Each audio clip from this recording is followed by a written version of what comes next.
Hi everyone, thanks for coming. Before we begin, please don't hesitate to take a look at the cards that we have been distributing around here. So there may be slightly less cards than people here. Please note that there should be one pack of cards that's going to be needed by you for this presentation. So please don't try to split the decks of cards between yourselves. Just have one card, one deck of cards or no deck. All right, thank you guys for coming to check out our conversation about architecture design of IoT systems. We like to call this, as a fun name, Internet of Things defogged. So with that, we're going to talk about the Internet of Things. My name is Shaun Greene. This is my colleague Yaroslav Pidstryhach. We've put together this game, this deck of cards. There we are. That some of you guys have. And so we wanted to cover what we're going to talk about. First, we're going to tell you why we think this is fun, besides the fact that we're both nerds and this is exciting to us. Then we're going to play a game where we will need your audience participation. This doesn't work without your help. So it'll be very clear. We'll ask you to do very specific things, specifically with your cell phone, to vote for the answers to our questions. And then we'll kind of summarize and have some Q&A for you guys to ask us questions or share thoughts about the game. So first, why are we here at IT Weekend talking about IoT and IoT card game? Well, when you're designing an IoT product, there's a number of steps that you have to do to start building an IoT product. The first step is to identify your architectural drivers.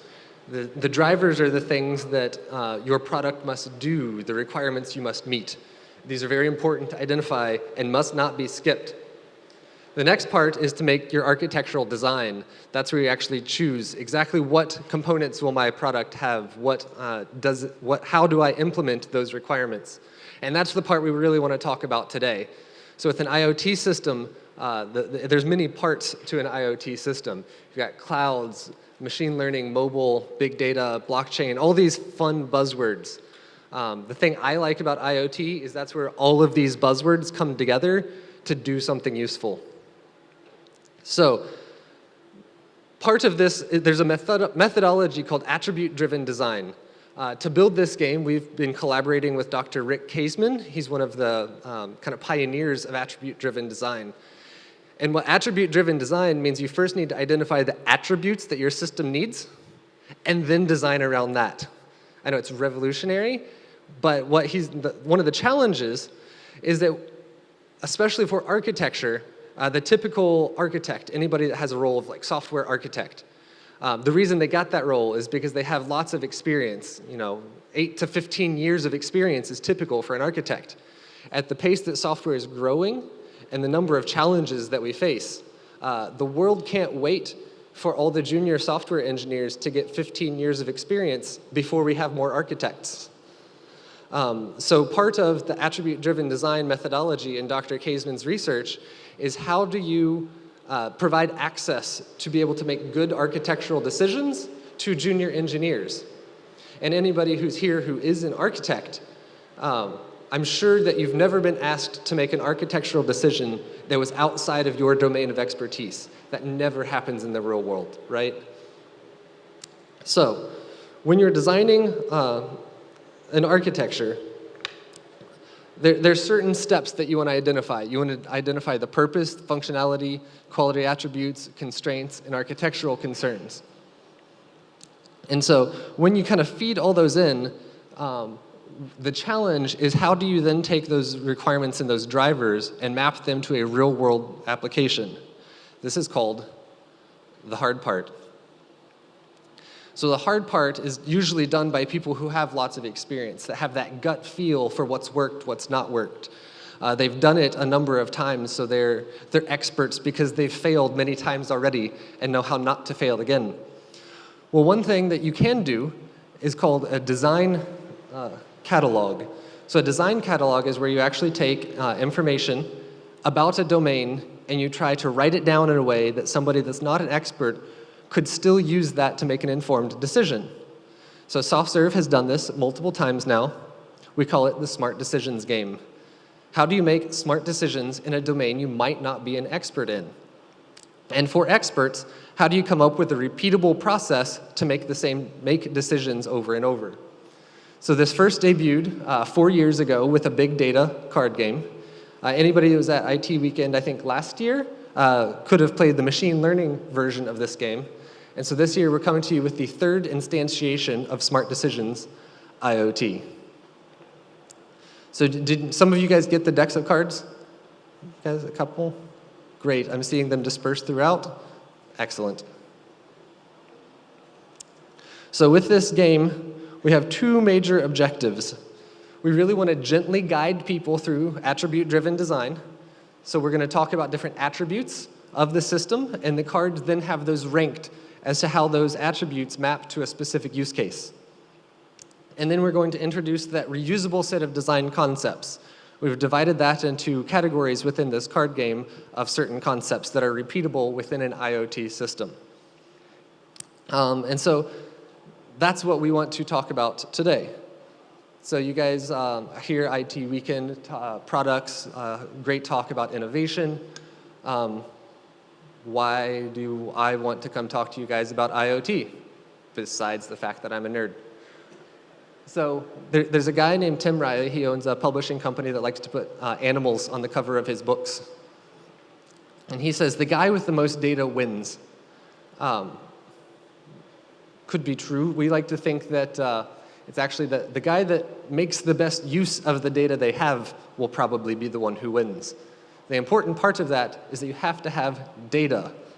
So how do you get data? Well, historically, somebody typed it into a computer.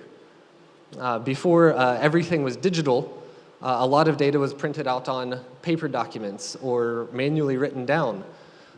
In America, in the game of baseball, 10 years ago, they collected an average of 1,000 data points per game, and they had 20 people in the stadium during the game just writing down what happened during the game to collect those 1,000 data points. Then somebody would enter them into a spreadsheet.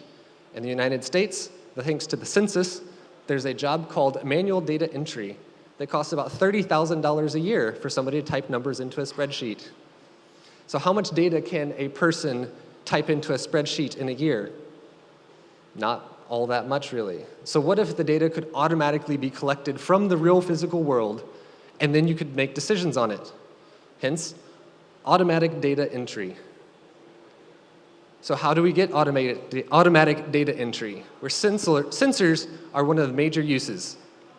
So with sensors, we have that are automatically collecting data from the real physical world. The cost of sensors over 15 years has decreased by 3 times. The cost of storage has decreased by 35x in the last 15 years. And then with Moore's law of compute power doubling every so often, we actually now have the situation where IoT is economically feasible in a significant number of applications. So with that, we've built a game for you guys to build an IoT solution for a real-world application. So this is going to be a prototype. You're going to prototype a solution, and how are we going to do that in the next 25 minutes? Well, you've got decks of cards. For those of you that don't have decks of cards, we put a PDF up at this URL that you guys can download. You can also scan the QR code if you just don't like typing, and if it's big enough to scan from your phones.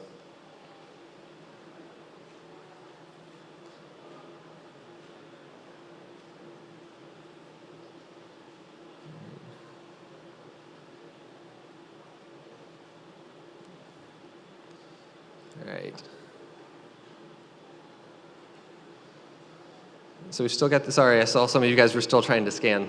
The URL's still up here if you guys want to type it in. So in your deck of cards, in the PDF, this is going to be one of the first ones. This is the concepts. These are the categories that we've identified of 5 different decisions that are important architectural decisions for an IoT system. Within your decks of cards and within the PDF, for each what we call pattern family, this is a summary card that describes that family of options, and then there's other cards that describe each of the options within that family. So I'm going to turn it over to Yaroslav, and he's going to kind of walk you through a real-world use case that you guys have to design an IoT system for. Thanks, Shaun. When designing this game, we chose a use case that everybody is either part of or feels guilty not being part of, which is gyms. So we want you to imagine yourselves as IoT architects who are introduced to a new project, to a new potential project, which you are going to design an IoT solution for. By the way, for those of you who weren't able to scan or open the URL or maybe open and familiar with your cards, the summary of all the information that you will need to make a decision will also be on the screen, so don't worry about that. Okay, so you are the architect and you are approached by your manager who says, okay, there's this gym chain and they have the problem, everything that we know at this point is that they have a problem that they don't know how their gym equipment is being utilized. So they have no idea how to maintain, how to optimize the maintenance, how to optimize the location of the equipment around their location. And that's basically all we know. And now you have to go on site and discover what their actual needs are. And you do. And what you discover on site is that this gym chain is actually huge. So they have hundreds of locations with dozens of pieces of equipment in each of the location. And they want to collect data from the equipment and see how it's used on dashboards from the internet. The main consumers of this system would be the managers of the gym and the owners of the chain. And the customers have chosen the accelerometer as the data sensor, which makes sense because gyms are about motion, and an accelerometer that sends motion data indicates reliably that something is being used. So, okay, that's what we know about the use case, and now the IoT architects, you will have to design the IoT architecture for this solution to be working on. And for this to happen, you will have to make some decisions. And to introduce you to the decisions that you will have to make, let me introduce you to the reference architecture, so-called, of any IoT system that usually has those three components. So device and cloud, I don't think needs any explanation to the crowd here today. Edge is something that sits between the network of devices you have in your IoT system and the internet. And why edges are needed? Usually they are needed so that the devices that you have in your system don't need to directly talk to the internet. Also, edges usually are more powerful and less constrained in terms of power they consume and the CPU power they have. So they can do interesting stuff that the small devices in your network may not be able to do. And edges can be smart and can be dumb. So dumb edges are something like gateways and routers, whereas smart edges are things that are capable of doing things like machine learning inference, data aggregation, and stuff like that.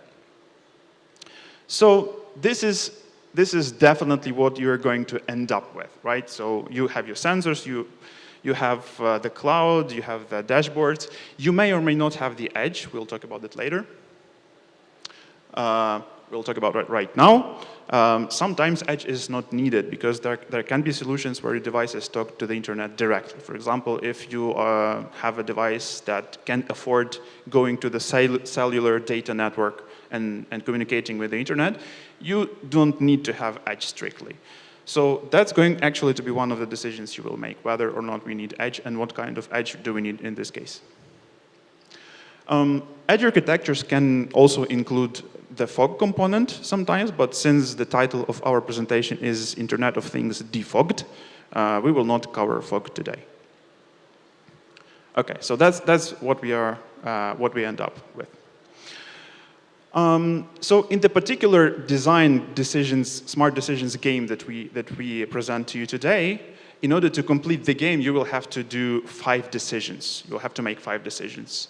What kind of device, what kind of power source to choose for the device, what kind of protocol to use to send the data, what kind of edge architecture to have, and then how to organize the cloud ingestion and cloud storage for the data. But we decided that it would be way too much fun to decide on all of the 5. So all of everything that we will need from you today is just to make 3 decisions prior to the cloud. Architecture drivers are the main thing, are the main motivators of your architecture. So the last thing you want to do as an architect is to disregard or to forget an architecture driver. And the drivers can be divided roughly into 2 categories, functional and non-functional. Functional we have already discussed, and non-functional drivers for our solution would be revolving mainly around cost. So there are, of course, other things like latency and stuff like that, but cost is one of the biggest. Why? Because at your discovery, you have found out that if you build a network of devices for this particular client, there will be like tens of thousands of devices on multiple locations. So if the cost of your device goes up by, I don't know, $1, this means tens of thousands of dollars more for the client to pay.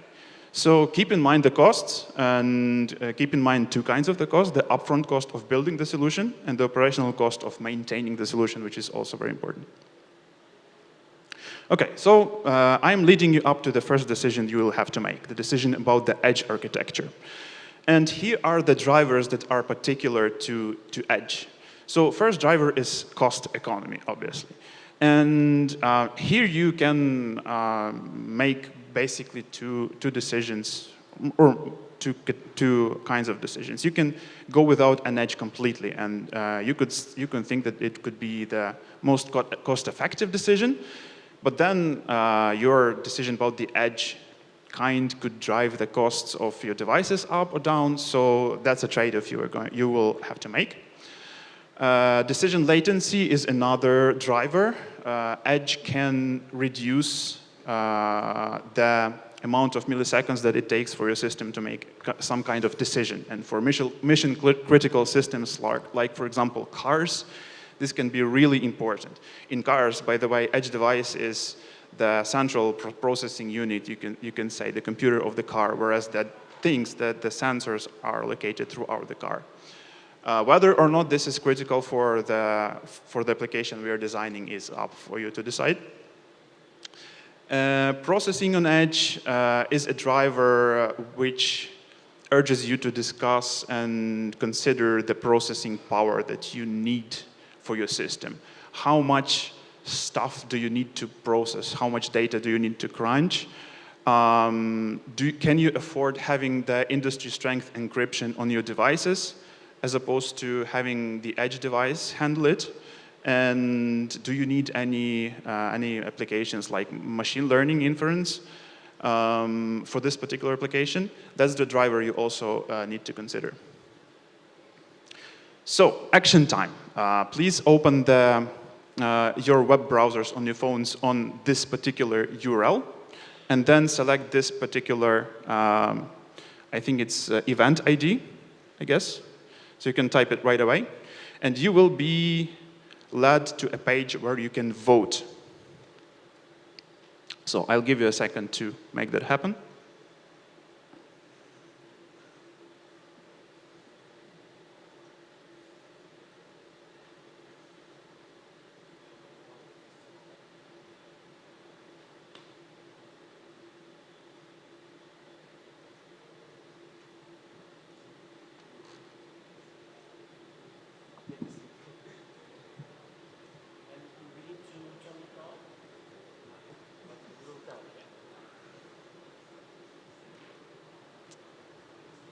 Okay, hope you're good.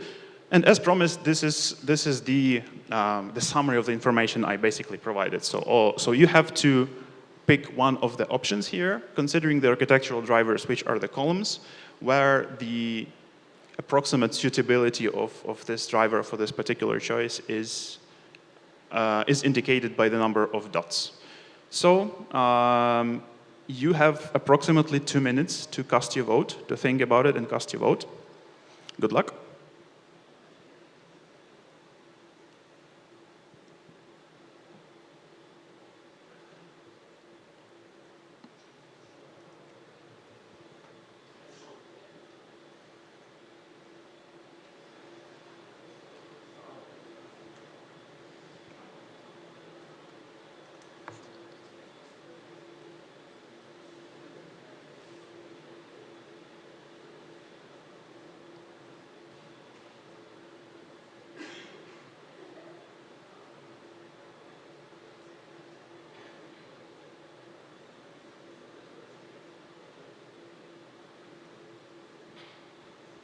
What do you think? Is Gateway going to catch up?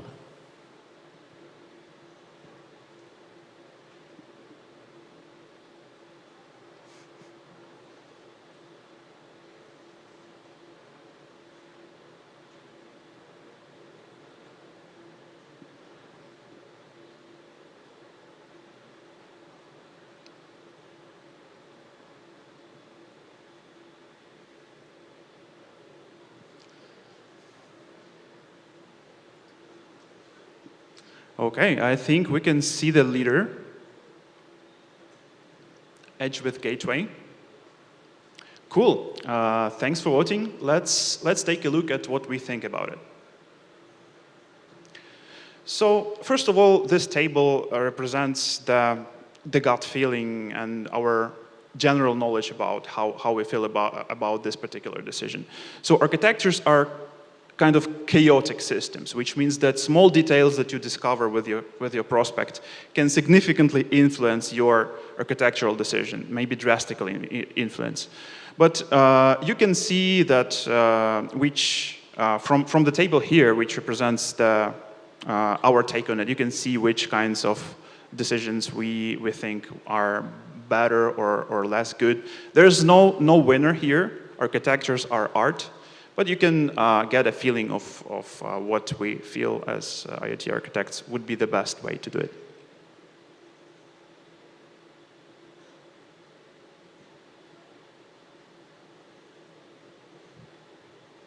So we would agree roughly with the decision to have Edge and Gateway together because it's not feasible for every sensor to get access to the internet directly.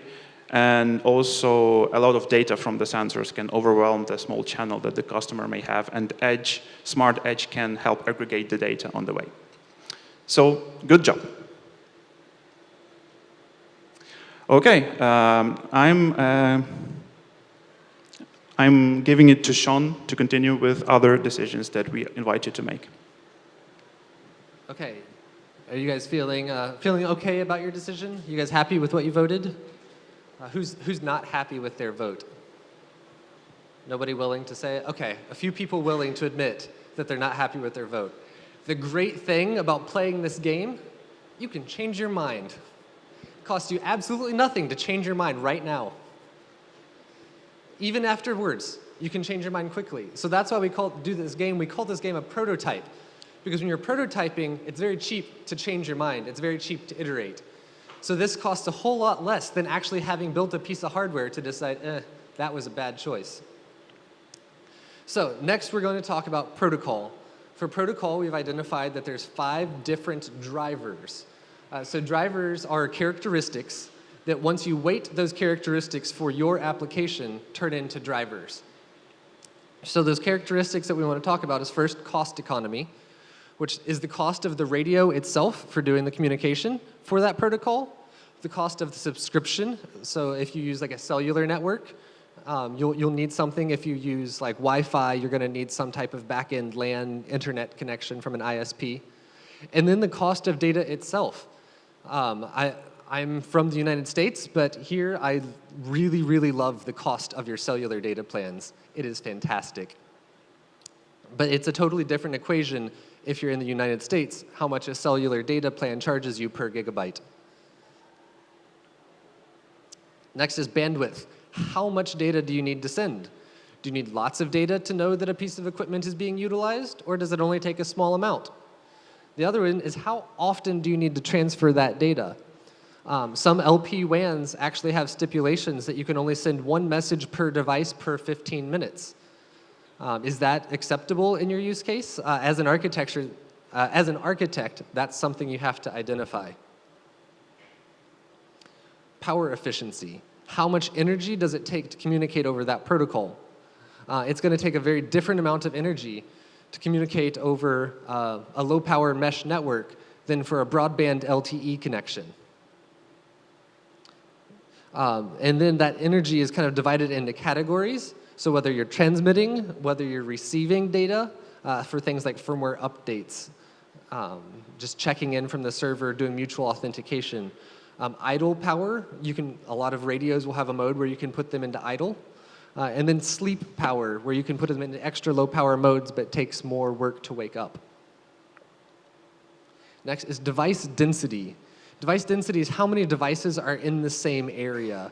If you think about a gym, it's not necessarily a gigantic physical space, and we could have a decent number of devices within that space. Things like cellular protocols are really good at handling incredibly dense devices in one space. Most of you guys have a cell phone in this room, and most of your cell phones are working even with all the people in this one room. Not all protocols are equal in that respect. And lastly, range, the distance between the transmitter and the receiver. For a cell phone, it's the distance between your phone in this room and the nearest antenna outside this building. For a Wi-Fi device, it's between that device and the Wi-Fi access point.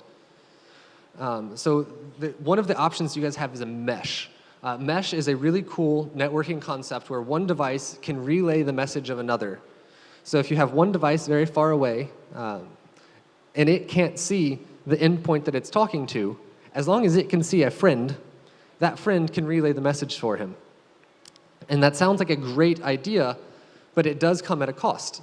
Every time the message has to be repeated or relayed, or every hop that message has to make, uses additional bandwidth from the network. So you can't maximize, if you have lots of hops, that limits the amount of data you can push through a mesh network. So now we've covered the drivers. Again, we ask that you guys bring out your smartphones, go to the Slido page, and you'll have another question to answer. If anybody needs the URL, it's slido.com. There we go, with ITW as the code. So we'll give you guys another 2-ish minutes to vote on that.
All right, a few more seconds to get the last votes in.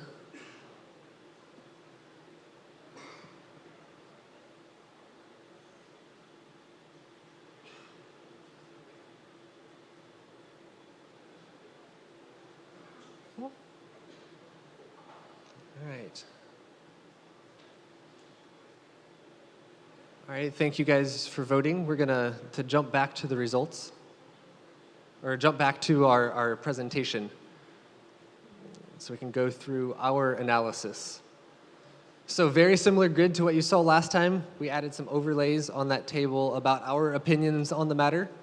The great thing about this is there's different factors. There could definitely be things that we hadn't considered. So this doesn't have to be your exact vote as well. But you'll also notice in this category we have a third color of a blue square called proto. What we said was that category, it's not exactly a disqualifier, but it's not exactly a perfect fit. So the great thing about this game is it identifies stuff that you might not have thought through had you not played this game. And so those blue categories for those protocols, we kind of said, you know, those might actually be phenomenal for this application, but the data's not clear. So if you do think that you would like to do something like Wi-Fi, which was the leading vote, but we do have that blue square on power efficiency of could we get a Wi-Fi to be low power enough for this application? It's going to depend. New chips come out all the time, new software SDKs to help them run lower power. That's something that we would recommend testing. But now that you've identified that, you know exactly what you need to test. You don't need to test every aspect of Wi-Fi if that's what you think is a good choice. You really only need to check the one category that we think could have been risky. So, with that, we have one more final decision for you guys to make that Yaroslav is going to walk you guys through.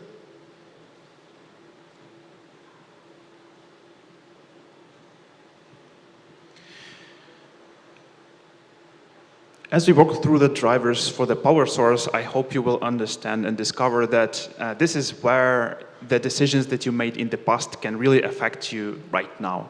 So that's the best part of this game and the architecture design in general, is that you can and you are encouraged to iterate.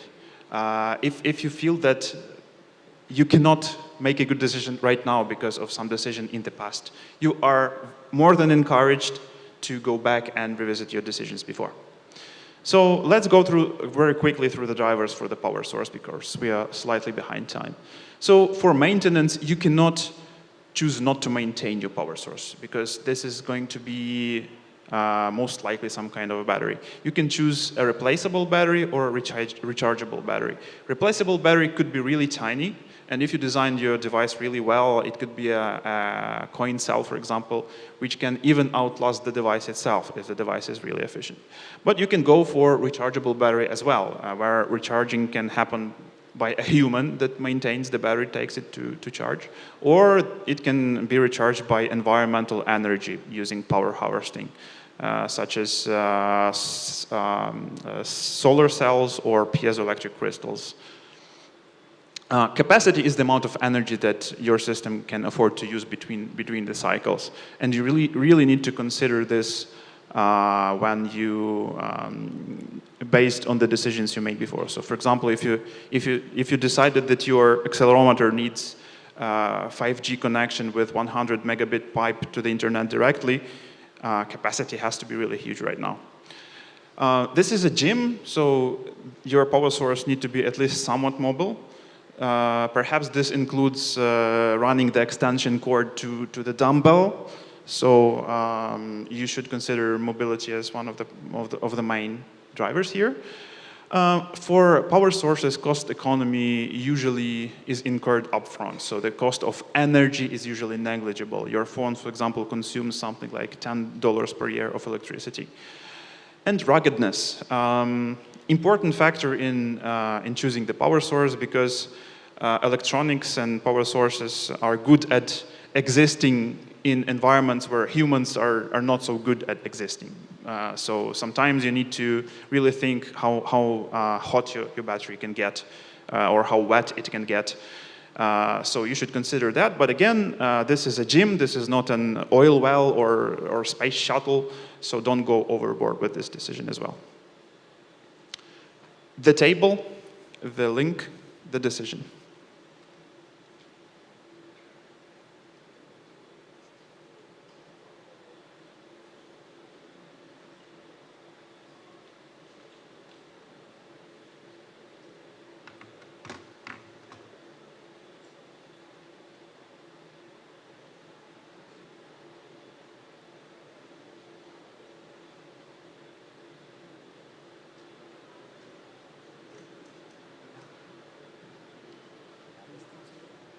No, this will be the last one again. Is that on the presentation you finished? Thank you guys. It was great.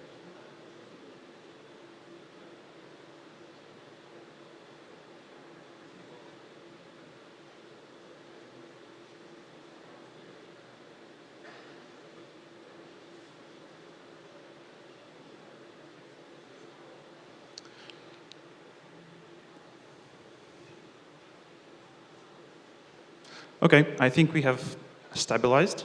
We can go back to the presentation now.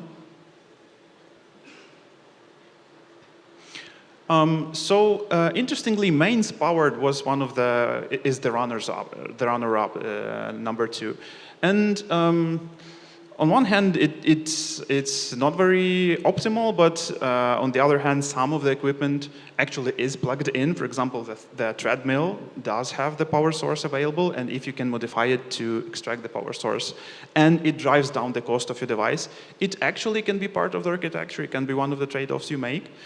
But on the other hand, we feel that battery route is better for this. But in order to select the very best solution, again, as with the protocol decision, prototyping is key here. So again, this prototyping exercise helped you, as the architect, identify which metrics you need to select and actually test in practice before committing to a particular solution.